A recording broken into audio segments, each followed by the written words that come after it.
Normally जैसे आप करते हैं ऑटोमेटिकली आप प्लेटफॉर्म में आ जाते हैं। हाँ,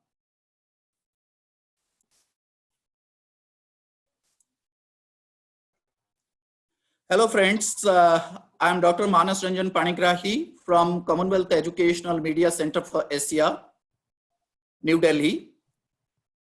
As you know, SIMCA's Higher Education Initiative organizing a series of webinars on the theme Integrated Higher Education. In this crisis, SIMCA called trying for the continuous learning using various technologies and provide access to education. Majority of higher education institutions in Commonwealth Asia promoting and engaged in online learning. The e-content design and development is one of the major concerns. To provide quality online learning, the appropriate technology also required for interactive content delivery. Hence, today we are hosting this webinar on the topic Design Principles and Emerging Technologies for E-Content Design. I welcome you all to this webinar. It is my great privilege and pleasure that to introduce our speaker, Dr. Kaushal Kumar Bhagat. He is currently working in the Center for Education Technology at the Indian Institute of Technology, Kharagpur, India. He received his PhD from the Graduate Institute of Science Education at the National Taiwan Normal University. Then he served for 2 years postdoctoral positions at the Smart Learning Institute at Beijing Normal University. He has published several referred journal articles and book chapters to his credit. In 2015, Dr. Bhagat received NTNU International Outstanding Achievement Award. He was also awarded 2017 IEEE TCLT Young Researcher Award. He is an associate editor of British Journal of Education Technology and editor-in-chief of Contemporary Educational Technology. His research area of interest includes, yes, this is online learning, augmented reality, virtual reality, flipped classroom, formative assessment, and technology-enhanced learning. I welcome you, Dr. Bhagat, and thanks for accepting our invitation. I would like to inform you that there are more than 100 participants is in online. I would like to request all participants kindly mute your mic or audio during the presentation. If you have any questions and queries, please write on the text box. After presentation, the speaker will address to your questions, or in between presentation, you might get your answers subsequently. Thank you very much. Thank you very much joining with us. And now over to Dr. Bhagat. Dr. Bhagat, please. Yeah, Dr. Manas, thank you very much for giving this opportunity for presenting this work. And thank you all participants, and I hope you all are safe and healthy in this crisis. And this presentation will have 3 parts. I will discuss some of the important design principles which we need to incorporate during the development of our e-content. Then I will discuss some of the technologies which we are using, and also some of the technologies which we are working on it to develop, and some resources, list of resources also I will provide which you can use during your online course or blended learning course. Even after this crisis, if you are developing any kind of e-content for your classes, so I think those freely available resources are also will be helpful for you. So let me start.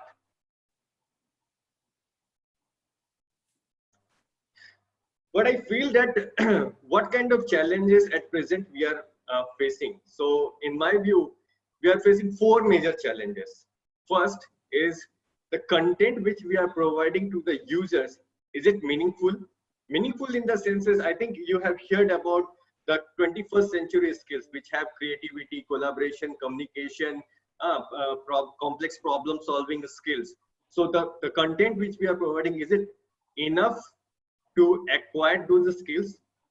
Second, I feel like, is it the teaching learning process which we are following, whether it's offline, whether it's online, is it the students are enjoying, or is it joyful? Third very important point is interactive.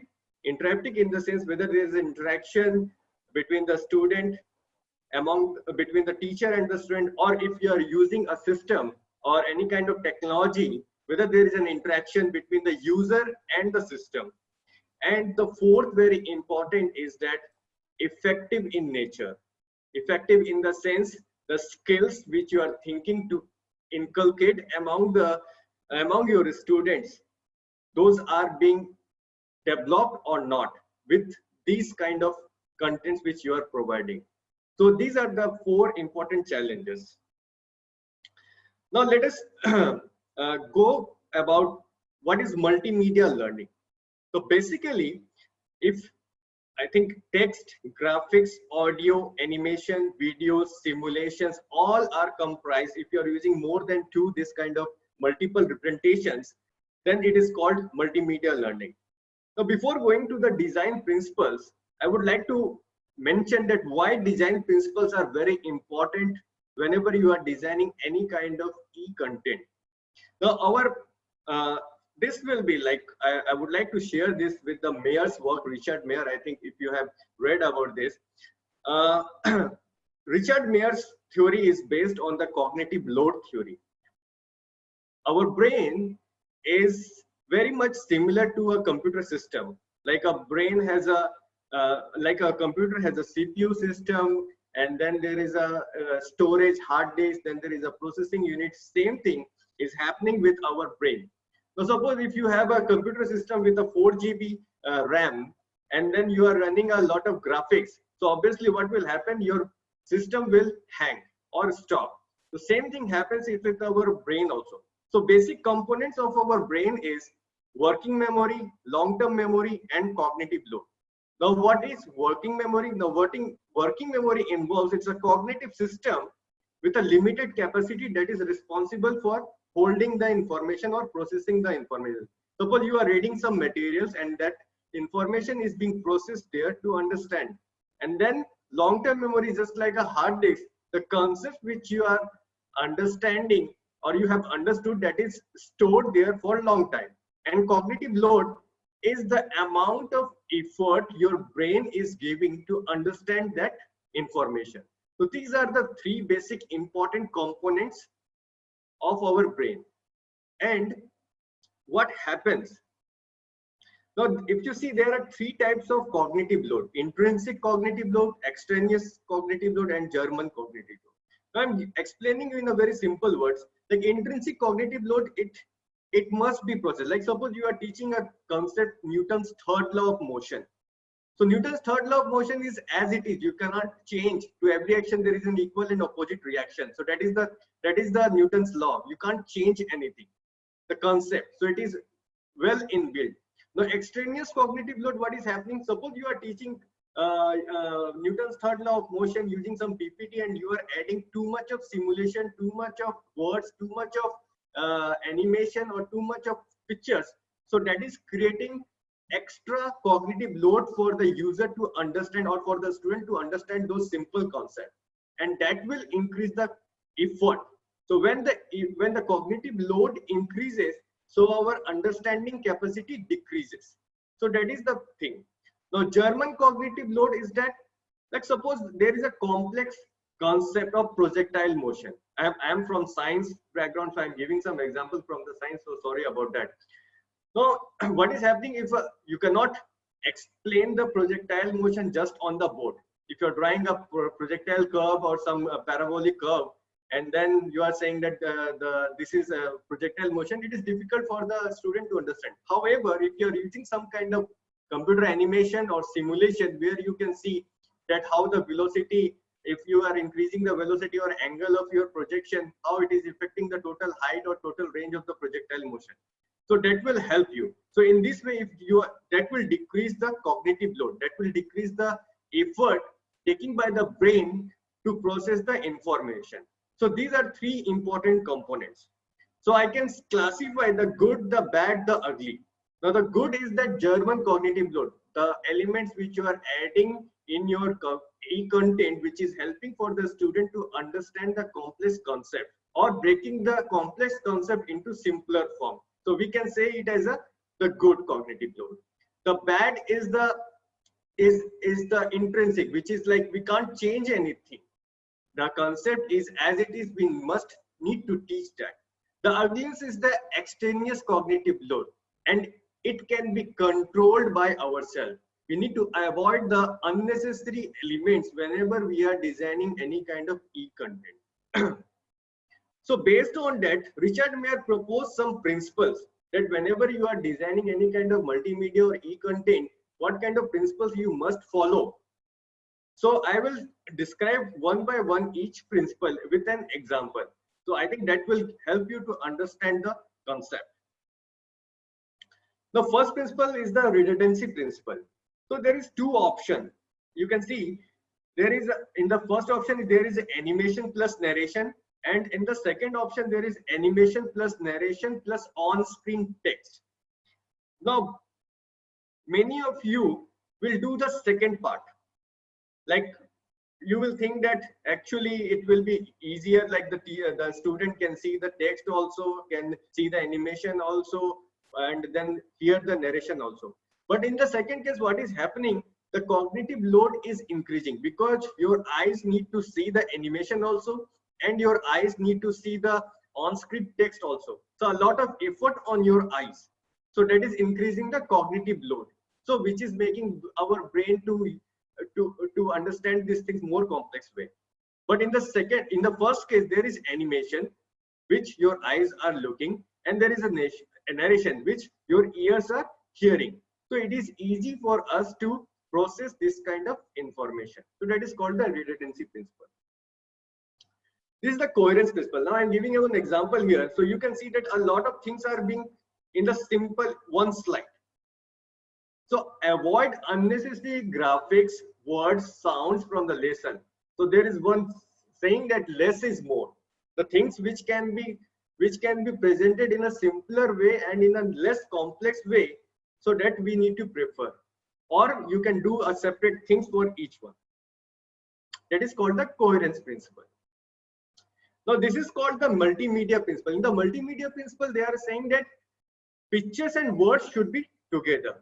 Now in the first case, you can see that there is a picture of a skull, but there are not mentioned that which part is what. But however, in the second case, you can see it is easier for the user or for the student to understand that, okay, this is the frontal bone, this is the nasal bone. So they can correlate very easily and very fast. So that is about the multimedia principle. Next is the modality principle. Now modality principle is saying that students learn more deeply from animation and narration, and compared to animation plus on-screen text. Now here what is that I would like to mention. So Pavio, a great researcher, mentioned about the dual coding theory. The dual coding theory, what is saying that whenever the information is processed, so if it is processed from two channels like eyes and ears, so it can be processed easily because the effort is divided.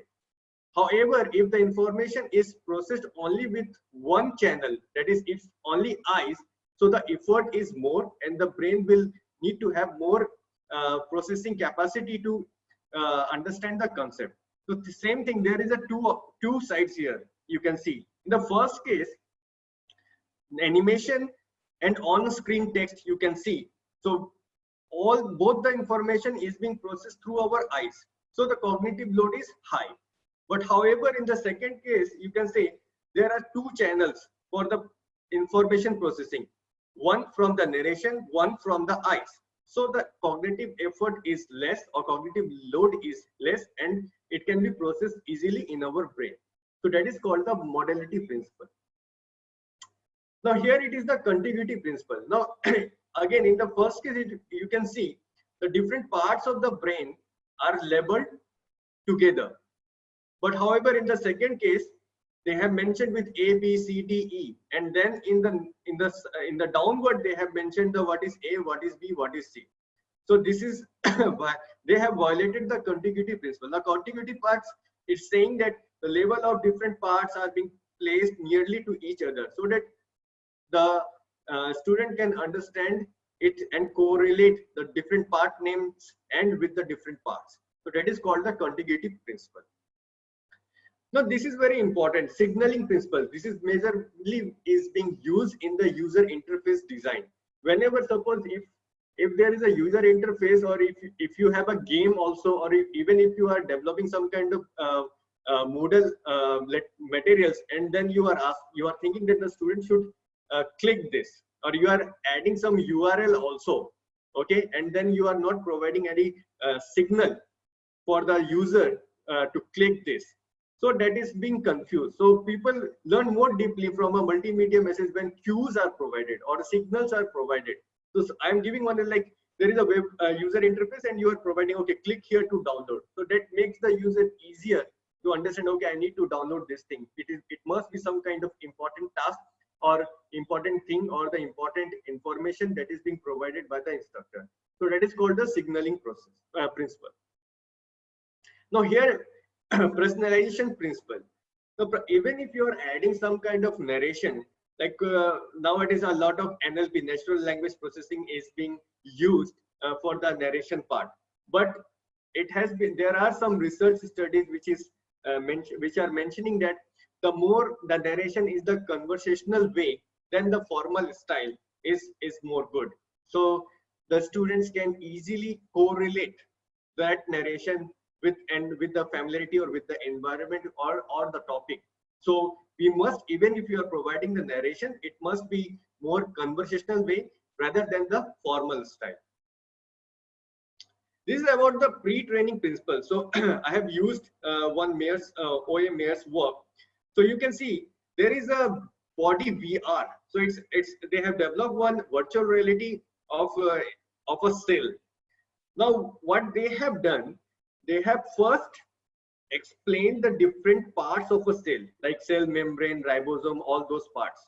So Mayer said that if the student have their pre-concept or the names or the characteristic of the main concept, then the users have phased, they can easily understand the other concept. So now in the body VR, what it is a virtual reality game where the student or the user can enter inside the cell. But however, if they don't know about different parts of animal cell, so they cannot understand that game or different areas of the cell.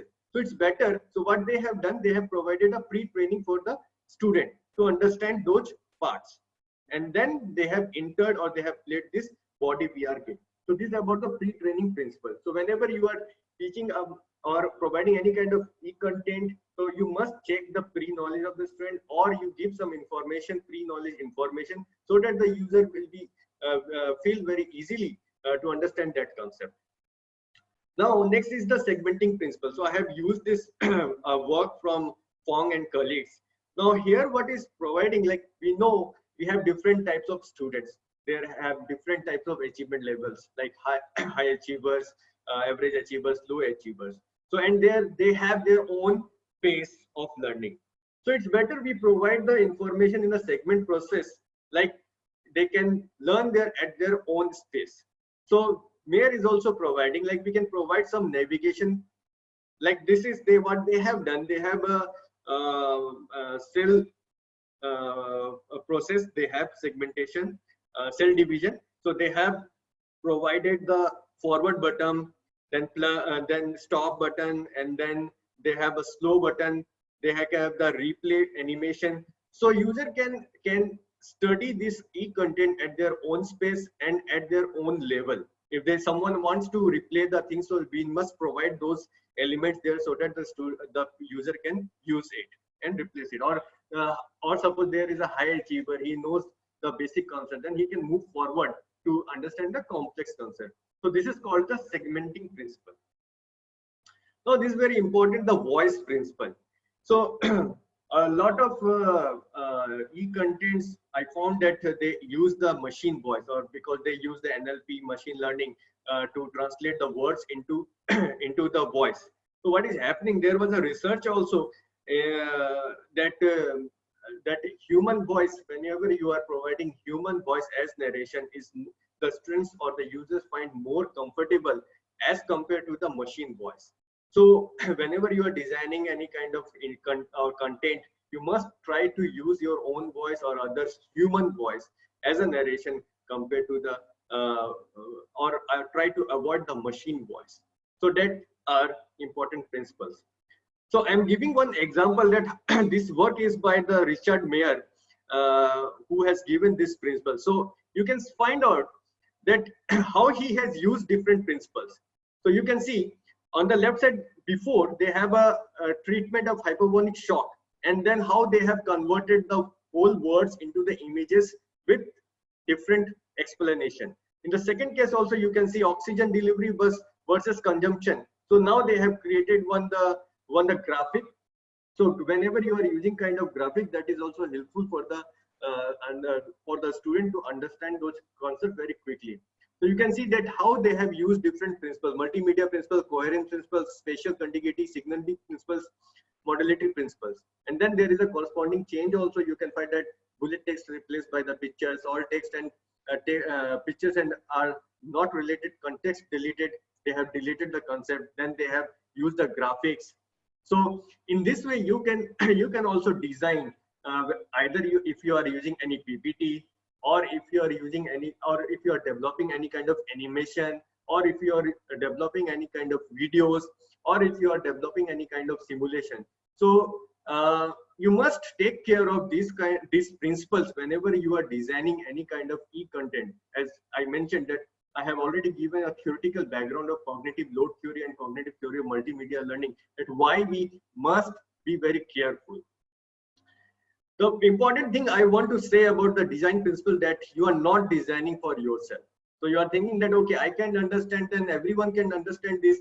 That is not possible, because the users, they are different. Their thinking, their behavior is different. So you must take care of other users' perspective as far as possible. I am not saying that you can take care of every user, but as far as possible. And how you can do this thing? You can follow these principles which are proposed by Mayer whenever you are designing your e-content. So these are the principles I have discussed, which will be helpful whenever you are designing your e-content. Now I'm going to talk about some of the technologies for the e-content development, which you can use during your development process. So basically, if we classify the tools, there are 3 different types of tools, I can say: authoring tools, video tools, and interactive content tools. Now, authoring tools, what is happening? So it basically helps the instructional designers to get together different types of media and create engaging and interactive content. So they like it basically how you are creating your course design. So there are many freely available softwares are there, like CourseLab is there, Glowmaker is there, and it is very easy for you guys to use these softwares to make your content in a very systematic manner. I think the second part of this webinar, when one of my colleague, Dr. Syamal Das Mandal, he will talk next week, and he will explain you how you should have a course structure, and then I think it will be more clear for you. Next, you have the screen capture software also, where you can capture your record, your video calls, audio relays, and then you can do the screencast also. So there are other free softwares are available, like Open Broadcaster software is there, Cam Studio is there. Next very important thing is, and this is my area also, this is about the interactive learning software. How you can make the learning more interactive and enjoyable using some kind of simulation process, 3D animation or 3D simulation. Or you can add some game elements also in your content or in your assessment purpose. So there are some interactive technologies are there, like augmented reality is there, virtual reality is there, mixed reality is there, H5P is there, which can help you to develop. So basically, I can say that in this 21st century, these 4 technologies, I believe, are very emerging technologies and very good for the user perspective also, and from the instructor perspective also. That is augmented reality, virtual reality, mixed reality, and H5P. So today I will just take 2 topics about the augmented reality and virtual reality. What is augmented reality? What is virtual reality? And what kind of work we are doing? What kind of things we are developing? So basically, augmented reality has 3 important characteristics. First, it combines the real environment with the virtual world. So you are adding some kind of virtual elements in the real world. Then the second part, it should be interactive in real time. Like you can, whenever you are moving your fingers or rotates, the virtual elements also behave like this. And third, very important, is that it supports 3D visualization, which is very important to teach complex structures, complex concepts, which needs a lot of spatial orientation. Next is about the 2016 also celebrated as the year of virtual reality. Now many countries like China, Japan, Spain, and in United States also, they have celebrated as year of virtual reality. So what is virtual reality? So I can classify the virtual reality into 2 perspectives. One is the technological perspective, one is the psychological perspective. So basically, virtual reality, it combines different kinds of multimedia in 3-dimensional environments, such as audio, text, image, video, and so on. And from the psychological perspective, I can say that being present. Now, what is being present? Being present, suppose you have never visited Eiffel Tower, but I am creating one virtual environment for you where whenever you are using a head-mounted device or a VR device, and then you can feel that you are experiencing the Eiffel Tower experience. So that is the psychological perspective. So main types and characteristics of, I believe there are 3 important characteristics of VR whenever you are developing any VR content. It should be immersion, that is immersive in nature. It should be interactive in nature, and the user should have imagination power whenever you are doing. Immersion, I mean to say, as I have given the example that the user should have experience. Although I am in India, but whenever I am using this VR environment, I must feel that I am in the Eiffel Tower. And the second is the interaction. Like suppose if you are providing some Eiffel Tower escalator, then you must feel that, okay, I am in the escalator and I am going from the ground floor to the top floor of the Eiffel Tower. So that is the thing. Imagination also covers in that. And you can use the escalator, come down, and you can use the escalator to go above. So that is the real in-time interaction. So that is the feeling which the virtual reality is providing. So there are some advantages of AR and AR over VR. There are always a debate is going on that which is better, whether it's AR or whether it's VR.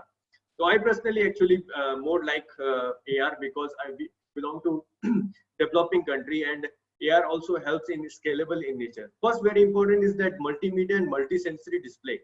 So when the thing is that whenever you are using any kind of smart device like mobile phone, iPad, tablet, you can use the augmented reality, and then you can use your finger to rotate, to zoom in, to zoom out, to have the orientation. So here you can sense, you can have the feeling.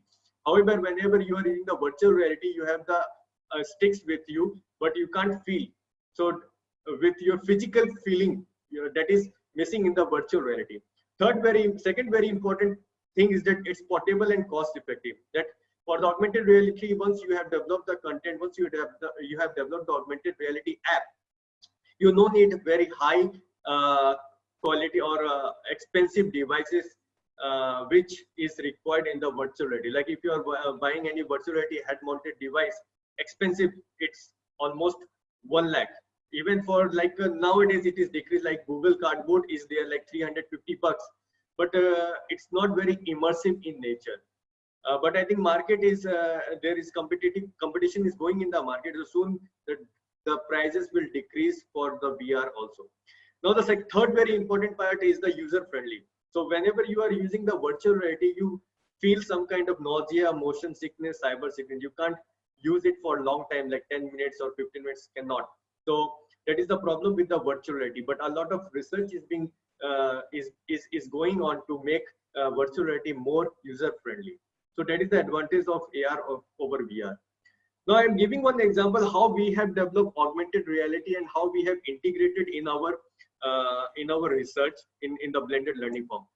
I think Dr. you are Kausal, aware of the. Yes, sir. Dr. Kausal, we can take some of the questions in between if you allow, or we can conclude by another 3-4 minutes so that then we can take questions. A lot of questions are coming. So if you allow us, then we can take few questions. How much time for my presentation? This is 40 minutes, but it is almost 40 minutes crossed. 40 minutes cross, really? Okay. Yes, So sir. how about I take 5 minutes and then we can wrap it and then I can Sure. answer all the questions. Sure. Okay, Great. Please continue. So these are the normal crystal structures when you are teaching with the traditional mode. Now what we have done, we have developed the AR application to develop the content. Now I can just show you one video if it's possible.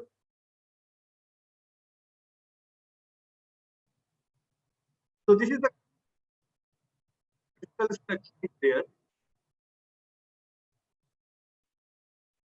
So you can have different functions where you simulate the things and you can get the information about different structure, which is not possible in the traditional mode. And then what we have done, we have uploaded the AR application in the developed by Unity, and then Dropbox students are going through it. And then we have used the virtual clicker using the mobile phone for the assessment purpose and for the discussion purpose. So that is about the augmented reality.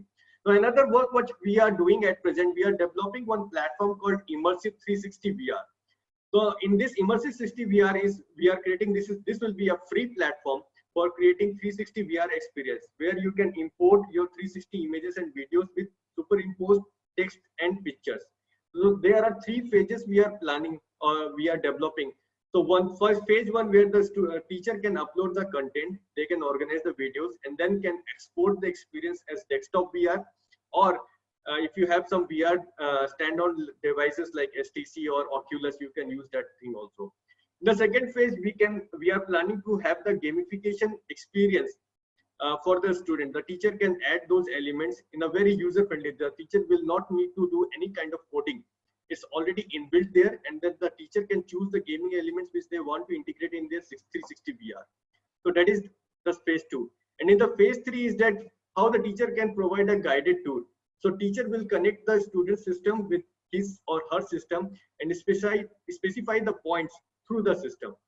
So this is ongoing research is going on and developing is going on, and hopefully by the end of next month we are planning to launch this platform, and it will be free and open source. And we are doing this with in collaboration with Cyprus University of Technology, where another collaborator I have, Dr. Andy, and we are working together to develop this platform.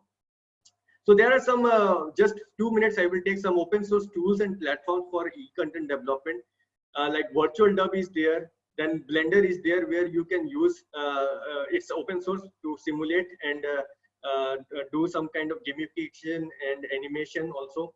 Then these are the platforms where you will find ample amounts of simulation, especially with the science contents, like FFIT is there, GeoGebra is there, WISE is there, CoCI is there. So CoCI is developed by us and National Central University in Taiwan. So that is also free. So where you can access those simulations related with physics, mathematics, and other concepts. Then these are the some AR VR open source platforms where you can develop your own AR VR content. You don't need to buy any kind of software. These are the open source there. I will share my PPT with Dr. Manas, which will, and then you can get all this information. Then these are some copyrights. I think you know about this thing. So whenever you are developing or you are using some of the contents of other people, so you must need to take care of the copyrights. Or whenever you are publishing your own content also, then you need to provide the license, which type of license you are providing. It is non-commercial, or they can share, or they can modify it. So those are the license features are their attributions here, like non-commercial. So you can develop your own license skill, and then whenever you are uploading your materials, you can mention different kind of licenses which you are providing for the other users or other developers. Then OERs are there. There are some many OER platforms are there, like National Digital Library is one of the initiative by our IIT Kharagpur, where you will find all the e-contents which are available. It is connected with all the universities of India and also MIT Courseware and whatever the other open resources are available. You will find a lot of resources from National Digital Library, and it's also OER. So you just need to register and you can access all those informations. So thank you very much, and I'm ready for your question and comments. Thank you very much, Dr. Kausal. There are few questions and there are few people raise their hand. Before taking question answer in the question answer box, you can also access to that. You can open and see the question answers, and I can allow the people to ask you directly, those who raise their hand. For Manoranjan Tripathi, I just wanted to allow to ask the question. Manoranjan.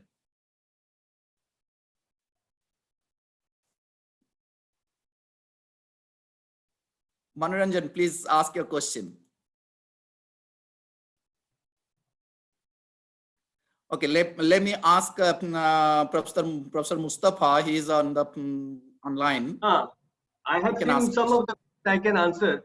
First thing, someone asked, Mr. Chandrakant asked about the cognitive load. So see, it's very difficult to measure the cognitive load. There are two types of, some people are using some kind of questionnaires to measure the cognitive load, but I don't feel that that is very right measure. We are using one eye tracking machine. It's a technology to use your pupil dilation and your fixation of your eyes, and from that you can measure the cognitive load, but it takes a long time. It's for the research purpose we can use, and there are some now we are developing one algorithm to measure EEG signals with your eye tracking measures, and then we are measuring the cognitive load. So that's a research we have already done, and it is going to be published in one journal. So once it is published, I can share it.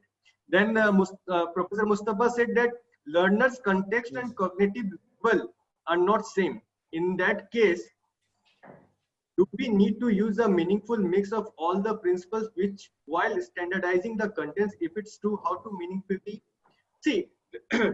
I think you must you can read the cognitive theory of multimedia learning, where Richard Mayer has mentioned it's a general thing.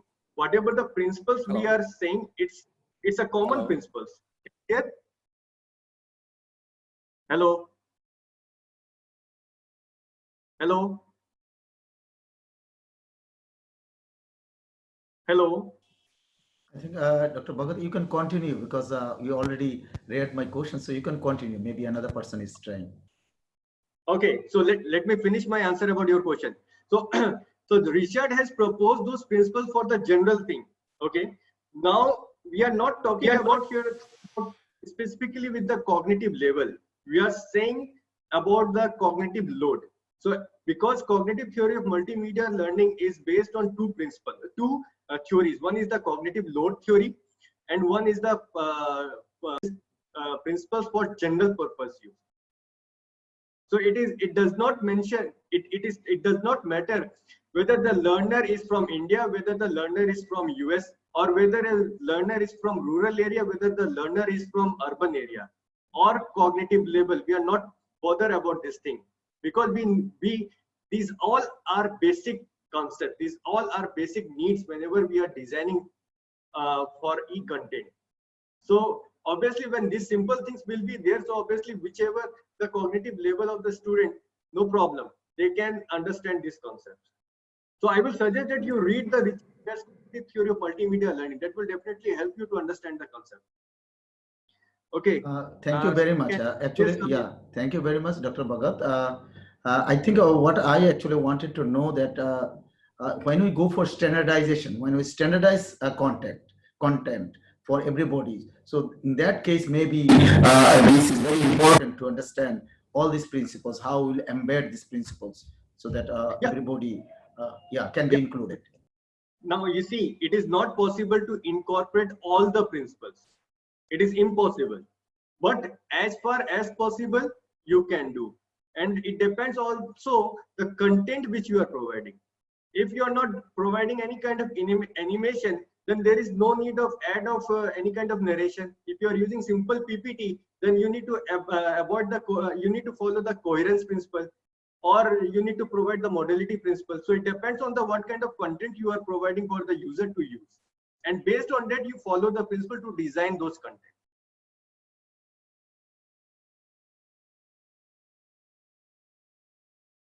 I think I have already answered your question. What should be the best design in case of what content for what context? Yeah, thank you, Dr. Bhagat. Thank you very much. Yeah, I got my answers. Raj, about one demonstration how to incorporate AR VR. So yeah, I have just shown you one AR how to use AR, and for VR where we are developing this platform. So maybe in a nearby future, once again if we have ready, so we can show you how we can incorporate VR also.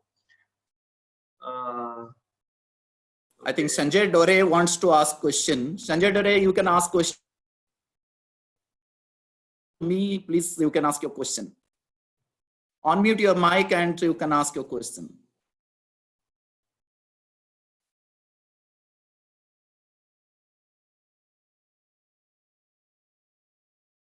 Jagyansini.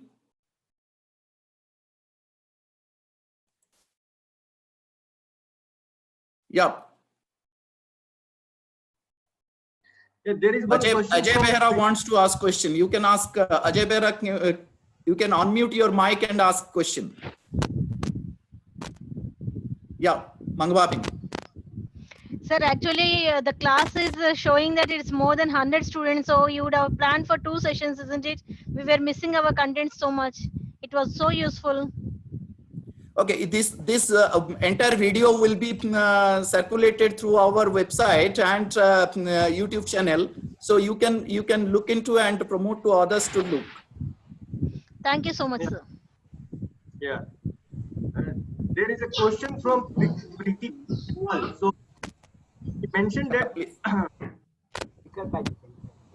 what are basic principles to ensure maximum involvement of the student? Hello. Hello. Yeah, Yes. please. Hello.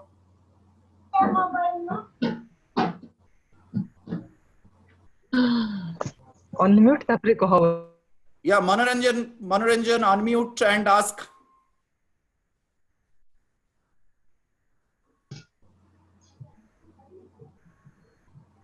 Ajay online. Ajay can ask question. Hello. Ajay, yeah, please. Thank you, Dr. Manas and Dr. Kausal. Actually, I would like to ask unmute kori na karo bolche se. that is, while preparing some MOOC courses, can we follow this instructions and instructional designs, whatever you have Yes, definitely. Definitely. Even now, this project is actually, we are doing this project with SEMCA, which is funded, and now we are developing one guideline that how you can incorporate these design principles in your, whether it's a blended, whether it's a full-time course, full-time online course. So I have discussed the design principles in the next week. One of my colleague, Dr. Syamal Das Mandal, he will talk more about the instructional design perspective, that how should be the course structure and how this can be incorporated in that. So I think you should join the second webinar also. Yeah, Rupam Jain.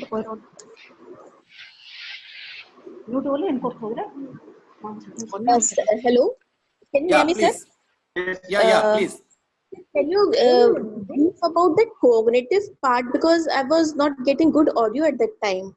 A small portion, can it be repeated? Okay, Like I will just take 1 minute. I was talking about that our brain is similar to the computer system. Like in the computer system, we have CPU for the information processing. We have the hard disk where the information is being stored.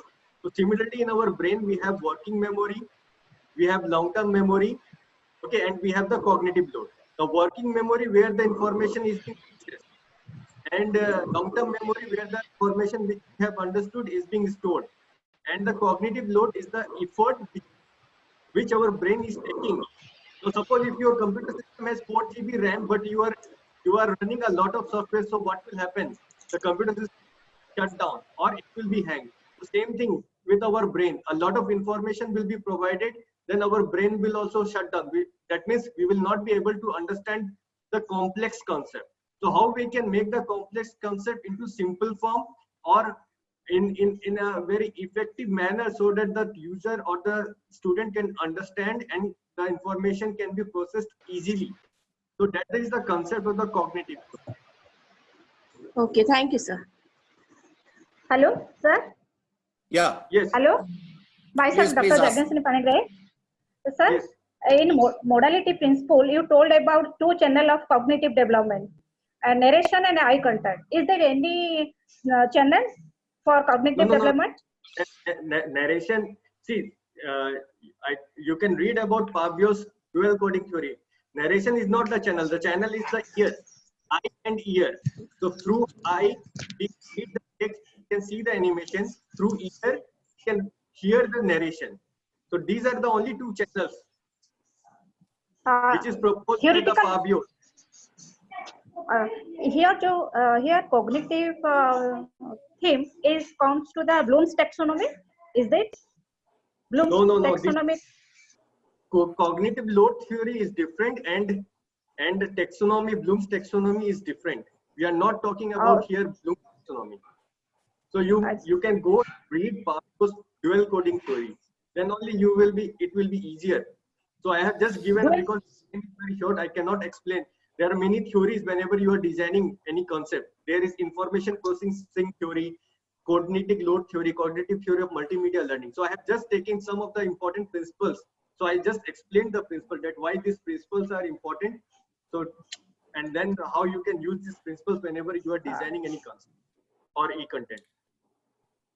Okay, Mayura wants to ask question. Mayura can ask. Hello, sir. Yeah, please. Yeah, so I wanted to ask you that for a social sciences or economics as a whole, what are the methods which we can use, as you said, for the compatibility mode, or how we can have the intrinsic, extrinsic, and all that mode? What can we use methods for? Okay. See, this is very important about the subject domain expert. I can only tell you the principles. Now, how you are applying the principle, that depends on you, because you are developing your content. Now, how you are representing your content. Like suppose I am from a mathematics background. Okay, I am teaching a graph.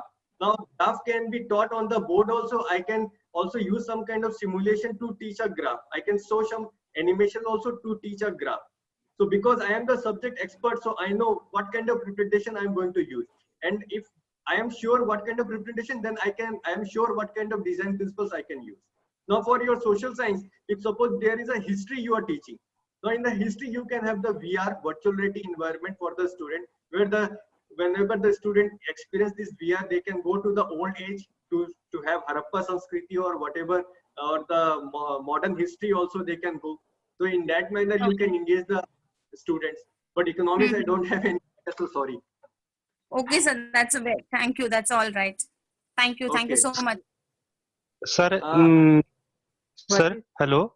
Okay, I just want to answer one question by Pritika Khedwal. So there was a question that what are some basic principles to ensure maximum involvement of student? See, basic principles, the best and important thing is that how you can make your contents more interactive in nature.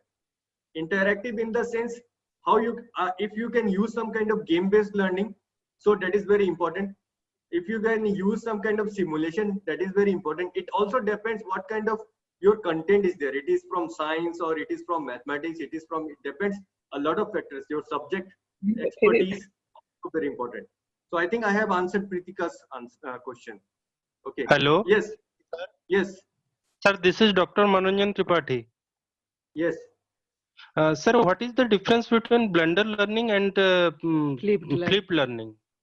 See, I think blended learning is a big umbrella, and under that there is flipped classroom. Okay, I will suggest one paper by Hall where he has explained different parts of blended learning.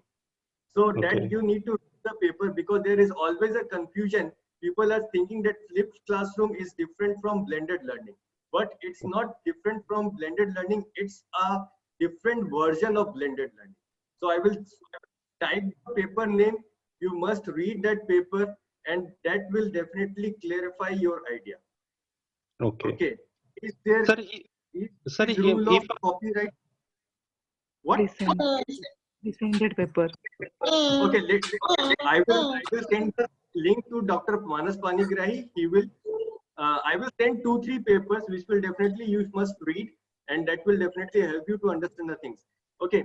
There is question: is there rule of copyright for e-contents? Of course, this question is by Subhas. So I have already discussed about the copyright.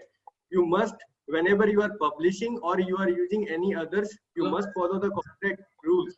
There are set of rules which I will share with my PPT with Dr. Manas Panigrahi, and then you can refer that. Okay, which tool is suitable for statistics? There are numerous tools are available for teaching statistics. I have already shared in my PPT open source platform. You can go to those platforms. You will find a lot of information. What kind of tools you can use to teach statistics? Okay, what are the ways to handle flipped class learning? So there is one question: what are the ways to handle flipped learning? Now in flipped learning, there are many things which you can do. Either it also depends on your subject. If you have a mathematics, then you need to add more problem solving or collaborative learning approach during the class session. And also you can identify the students who have some problems. They can discuss the problems. Okay. Is it possible for us to go by all the theories of designing e-content? Yes, it is possible, but it will take time. And it also depends on your interest also. Sir? Okay, what other things, tools can be incorporated?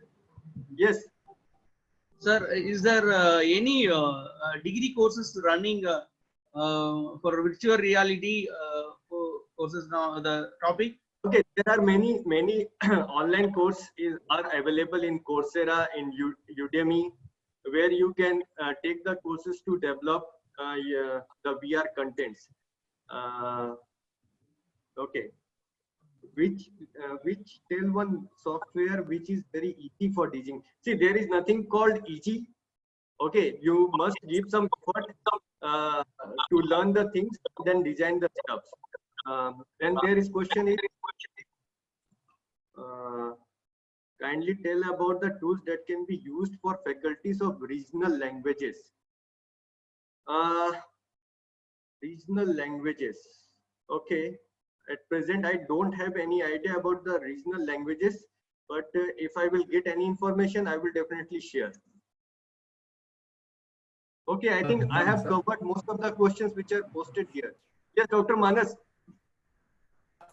So thank you very much. We are certain to time, and no doubt we will meet again with the this group, and in some different modalities, some different using of technologies. And thank you very much, Dr. Kaushal Bhagat, giving your time and addressing to this various wider academia who are stuck on this lockdown and started learning and helping in the learning into their students as well as contributing to this knowledge society. Thank you very much, and I thanks to all participants you participated. And I would like to quote here just a very simple way that the technology which is allows us only 100. However, we have YouTube live as well as and this video and PPT and related materials, as Dr. Bhagat said, we will share through our platform and our portal and website, so that you can able to access to this content and materials. And if necessary, after review of these things, if it is required from the different participants, we can again request to Dr. Bhagat to give us his precious time to address we all and enlighten us in learning in this identifying of different technologies for the online education and designing of the content as well. So thank you very much, Dr. Bhagat, and thank you very much to you all joining with us. Thank you very much. On 27th with us, Professor Shamal Das Mondal from IIT Kharagpur, and he will discuss with us on various modalities of e-content development and how e-content can be designed and developed adequately with special reference to outcome-based learning. So thank you very much. I wish we will meet again on 27th, 11 o'clock. Thank you very much. Okay.